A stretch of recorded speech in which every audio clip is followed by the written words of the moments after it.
this is your host, Julia Napini. I am a clinical and forensic social worker who owns a counseling practice and a consulting business. In this show, we discuss the challenges of being successful in business while maintaining your integrity and staying true to yourself. Join me while I interview other professionals and share insights from life and experience.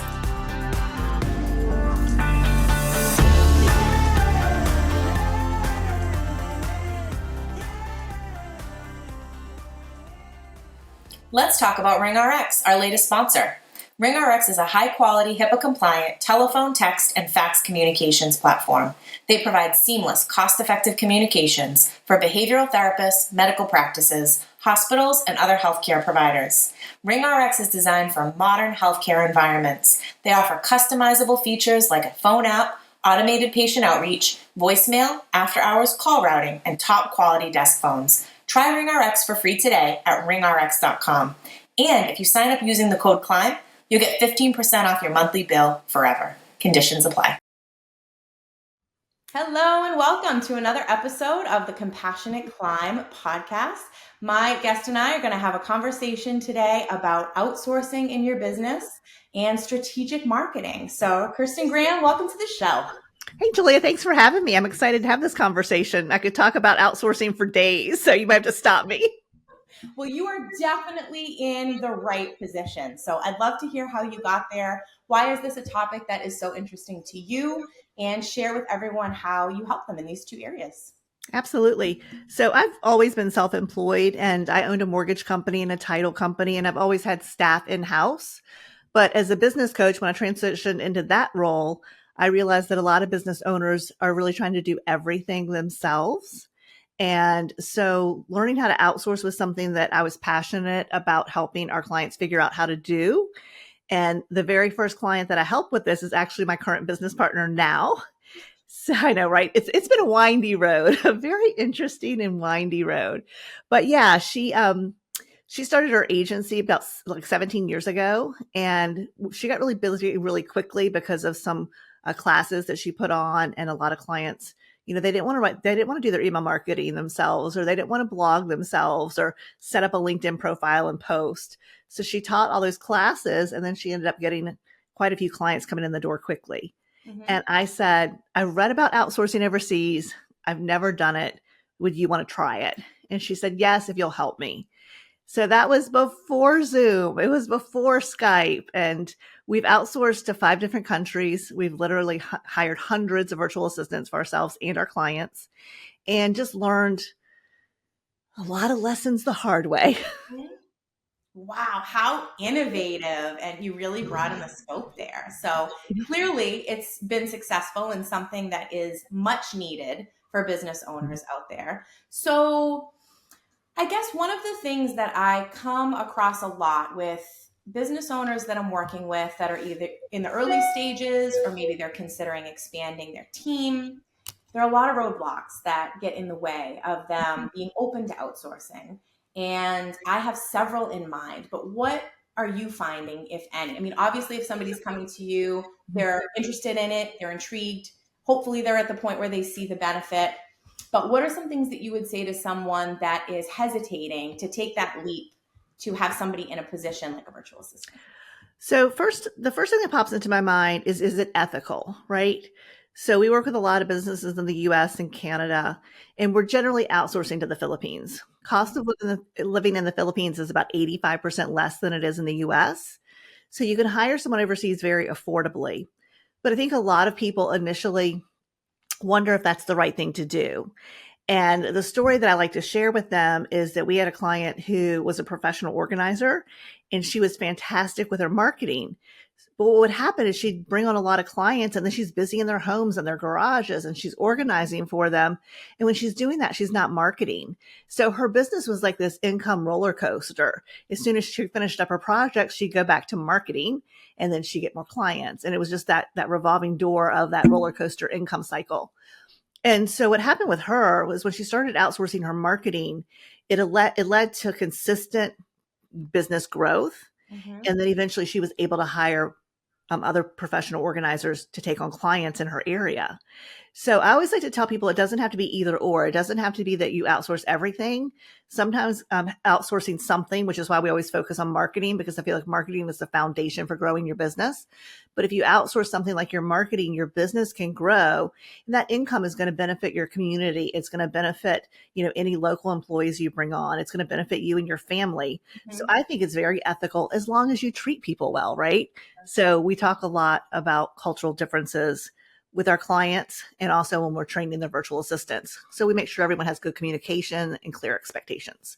So Mhm. that's one thing. Well, you already identified answers to some of the questions that come up a lot where, affordability. And Mhm. so if you're able to do that and it's cost effective, that's obviously one box checked. I think another piece is early on when someone is starting, they'll very oftentimes bootstrap and they're wearing all the hats and they're trying to, I think in a lot of ways, learn the ropes, and that can be a good thing, but we're not meant to do everything well. And Mhm. so if you're training them, then, to have somebody, let's say, that specializes in a particular area like marketing, where Mhm. not all of us are comfortable with that or have that skill set or want to be spending our time doing that, I can see the benefit of having somebody that has already done that work. But I'm curious about what the training process was like, just from like the business mentality, and you are in 5 different countries and Sure. you're working with all of these people. What did that look like? Okay. I want to address one more thing that you just said first, though, if that's okay. Absolutely. With business owners, there's two parts to that about like they're bootstrapping it and they're doing it themselves. Mhm. Sometimes what we see is that business owners will, you can say you're working while you're in Canva and you're creating social media posts and you're doing that type of thing. And yeah, you are working, but it's also safe and comfortable, more so than actually talking to people. So sometimes it's safer to continue to do these $3 an hour tasks than to hand them off. Because if you hand them off, then maybe you need to go have these conversations and start talking to potential clients Mhm. or really start looking, at revenue streams and how you can grow your business. So I think that's one thing, is fear of getting out there. So I think that's one reason why people often hesitate. I think the other thing too is like with affordability, when you're thinking about outsourcing tasks, you don't have to know how to do them. I always tell people I do not need to know how to edit a video to be able to tell my virtual assistant, oh, I love this transition. Oh, that B roll has, too many men in it and they're all in corporate suits. And most of our clients are women. And even if our clients are men, they're not in suits, right? So I can coach my virtual assistant on what I like and dislike. I don't have to know how to edit a video. Mhm. So I think those are two things that are fairly important. Yeah. So outsourcing to all these different countries, we really ended up sticking with the Philippines the past few years. And again, we do still outsource some of our stuff to other countries. But as far as working with our clients, we really focus on outsourcing to the Philippines. Mhm. And we really focus on marketing virtual assistants because, again, if we're going to train virtual assistants for our clients, we have to have SOP systems and processes in place to train them. So when you think about hiring, it's not just about finding the right person. It's about finding the right person, onboarding them properly, giving them training so that they know what to do, setting clear expectations, and then ideally having technology and workflows to manage that. I Mhm. fully believe that you lead people and you manage tasks. So that's what we really focus on with our clients and with the virtual assistants, is having a structure in place for all the video editing, audio editing, graphic design, social media marketing, email marketing.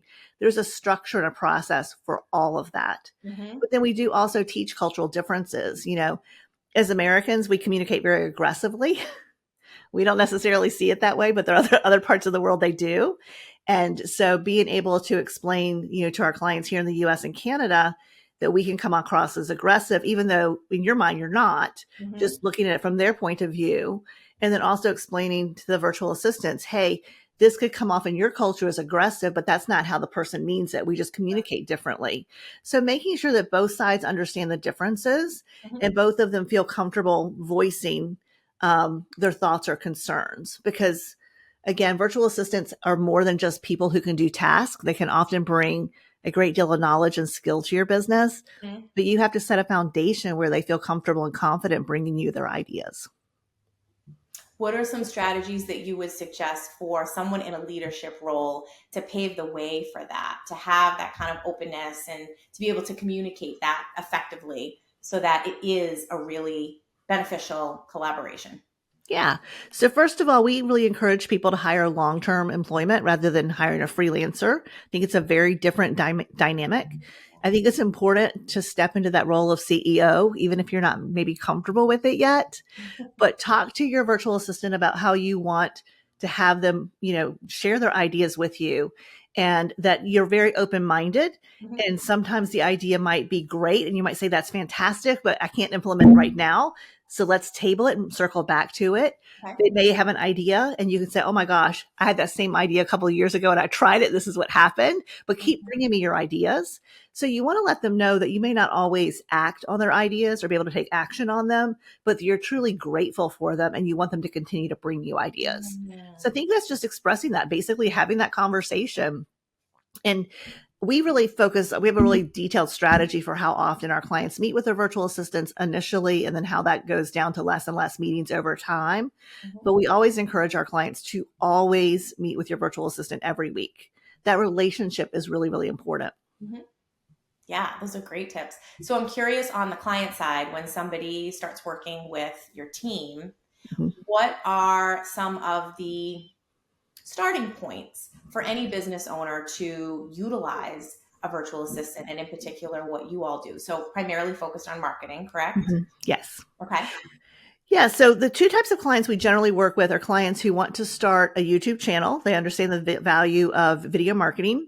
So whether it's a real estate agent who wants to kind of do talking head videos and tutorials of homes, or whether it's a coach or consultant who wants to create a podcast style YouTube channel.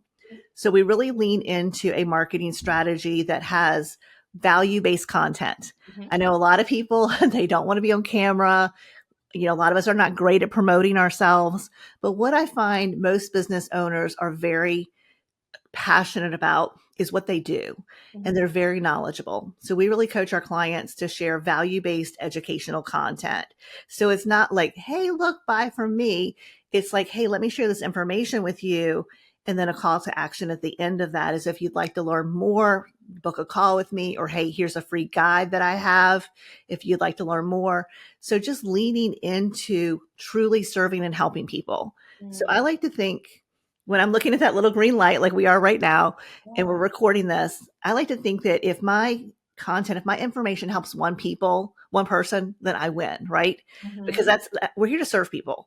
And so whether my content helps 1,000 people or 100 people or one person, that's my intention, is just to help people with the information. And so that's what most of our clients feel really good about. And that helps them get over the fear of being on camera and the fear of rejection.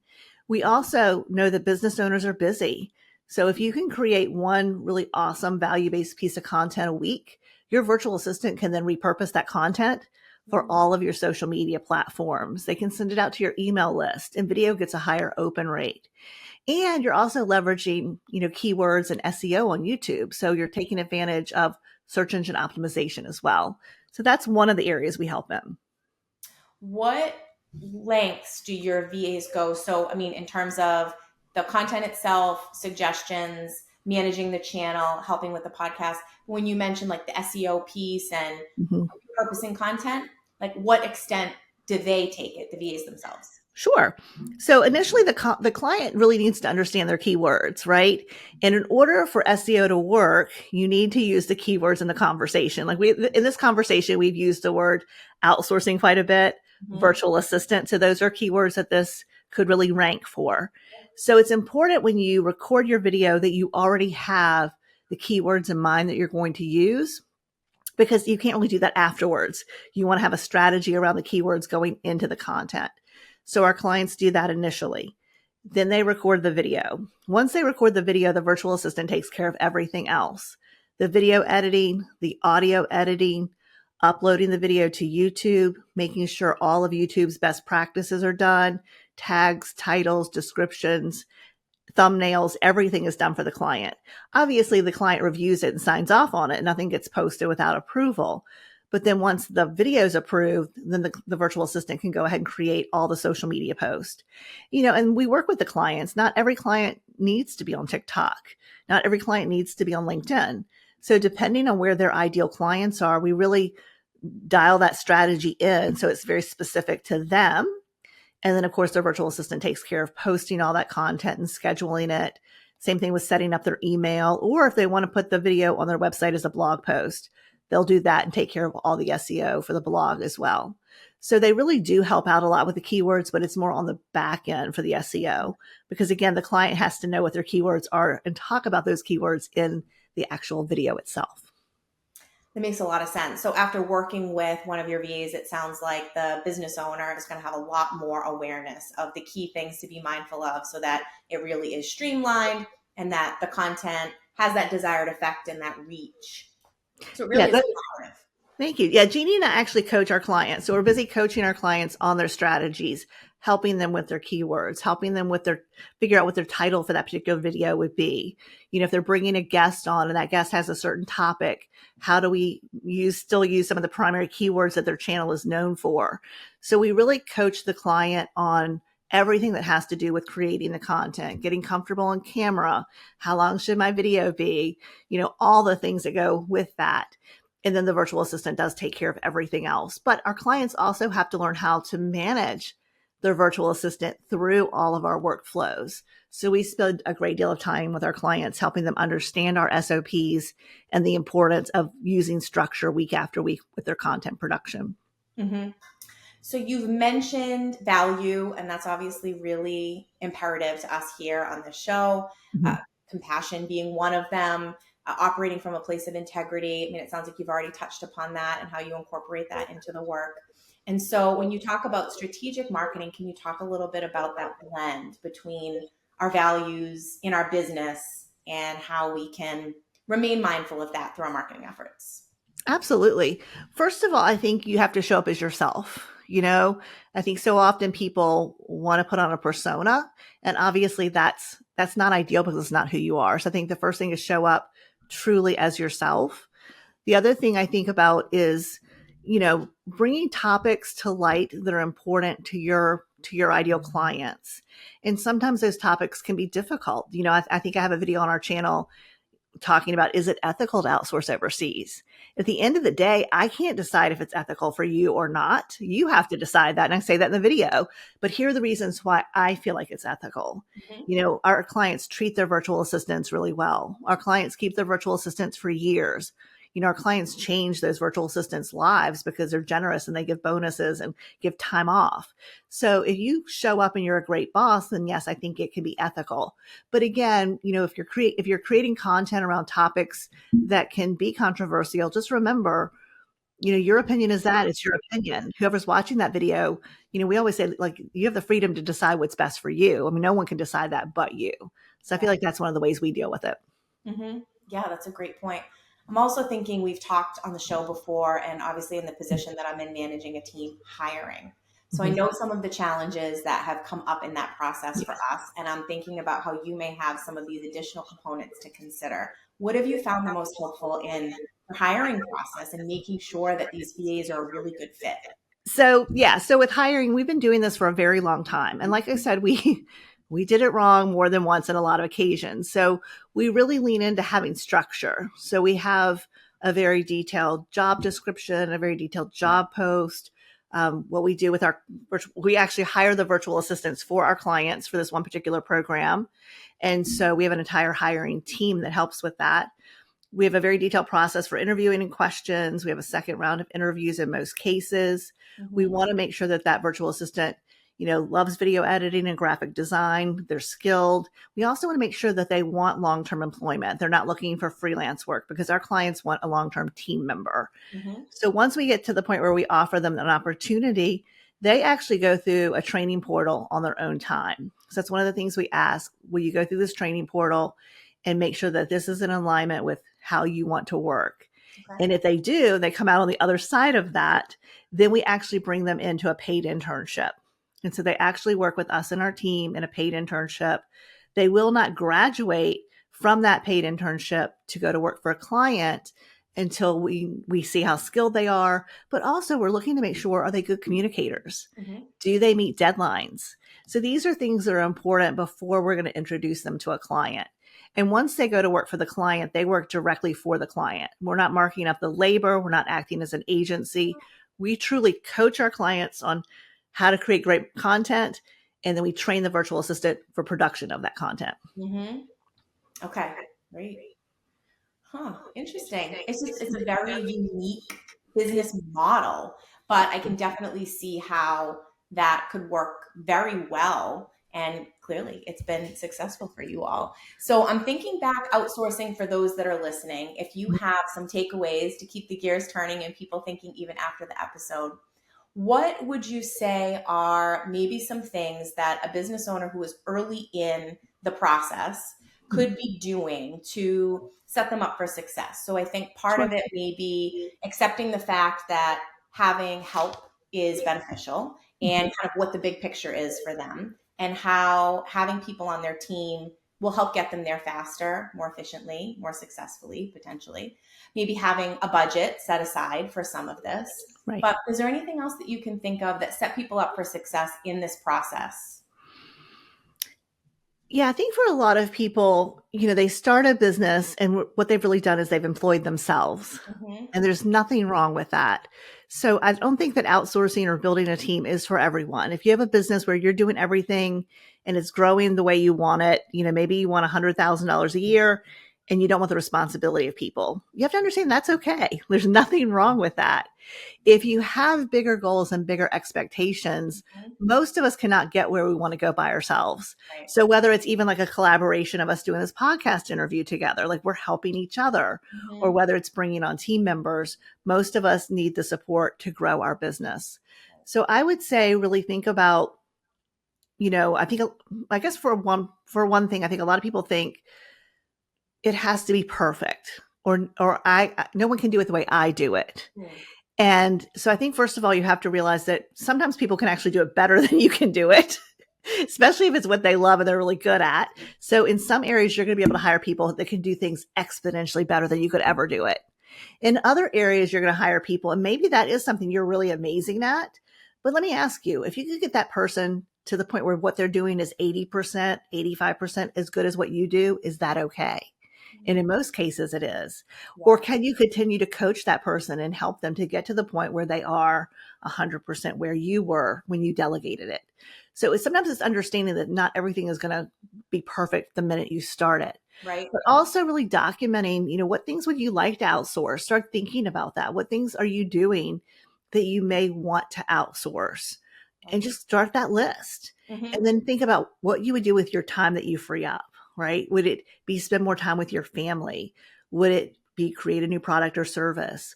Would it be just flat out going out and getting more business and having more conversations to grow your business? What would you do with the time when you delegate off those tasks? Mm-hmm. Because there has to be a win for us. There has to be a reason why we're going to do something that could be uncomfortable, like outsourcing, taking on and learning something new. So what is the real goal tied to that that's going to make you feel like, oh my gosh, I've arrived. I have this person doing these things and it feels so amazing because it frees up my time, or it generates more leads for me, or whatever that looks like. Yeah. Oh, those are great points. And I love the distinction that you made, or even just something for people to be mindful of, that sometimes you are going to find somebody that is going to knock it out of the park and far exceed anything that you could do. Right. But that even some tasks at a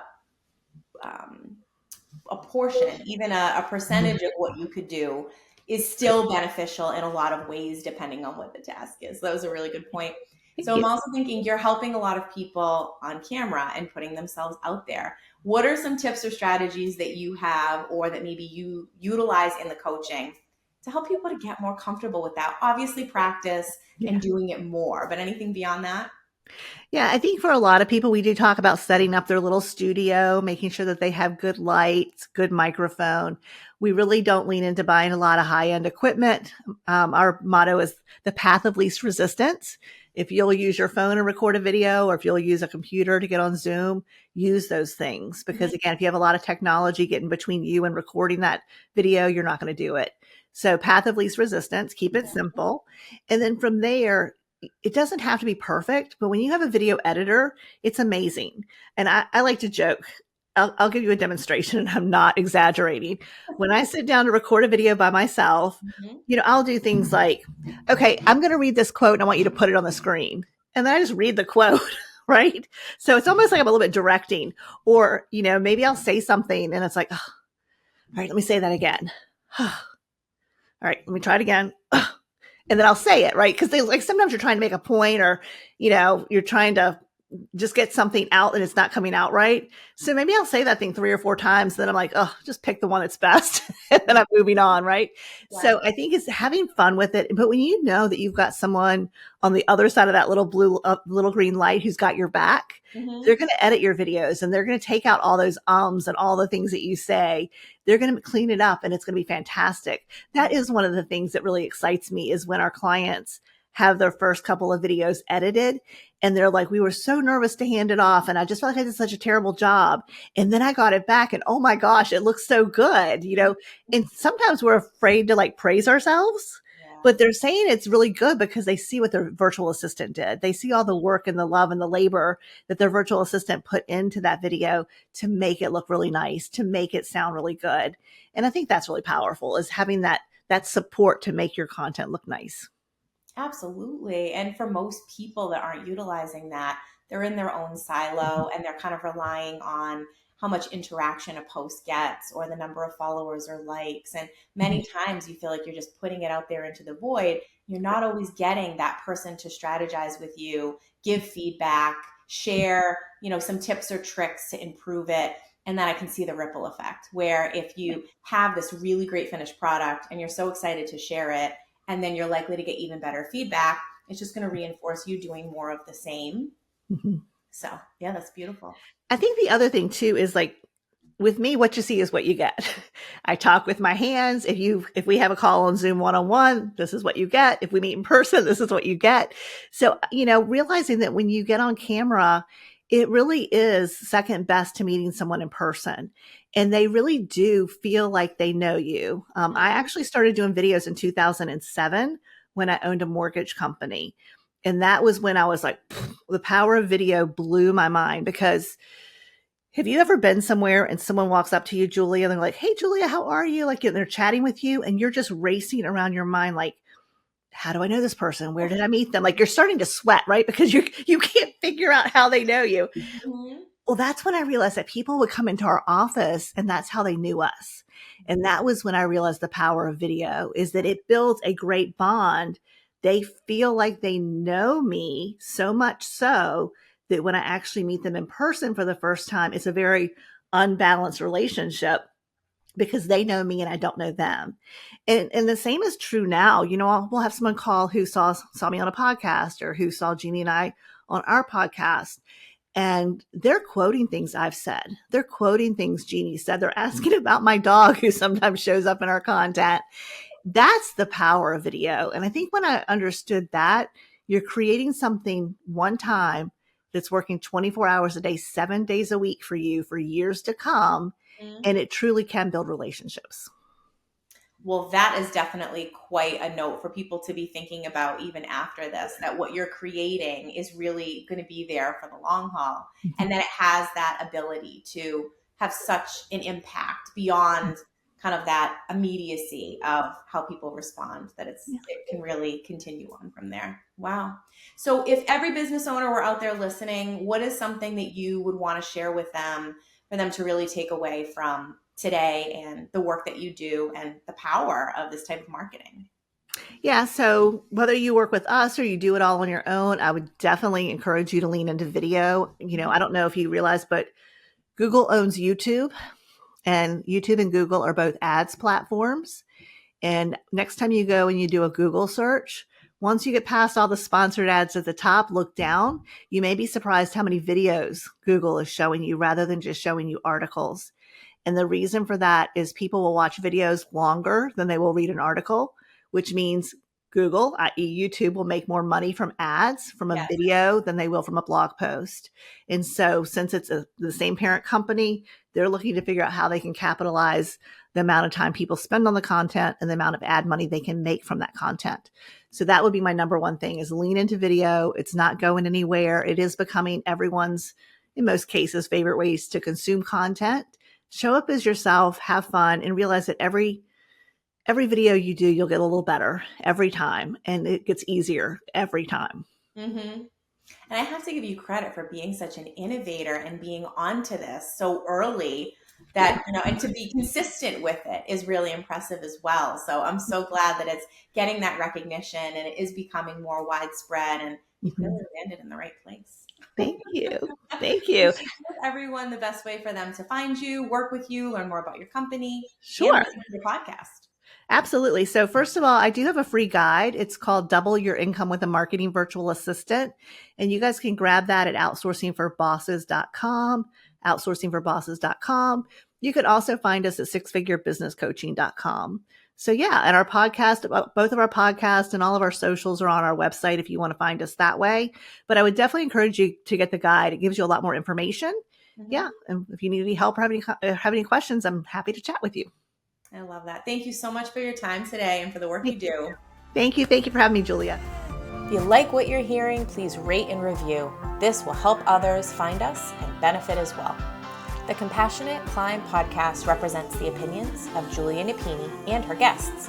The information provided is intended for educational purposes only and should not be taken as legal advice. If that is what you are seeking, please consult an attorney.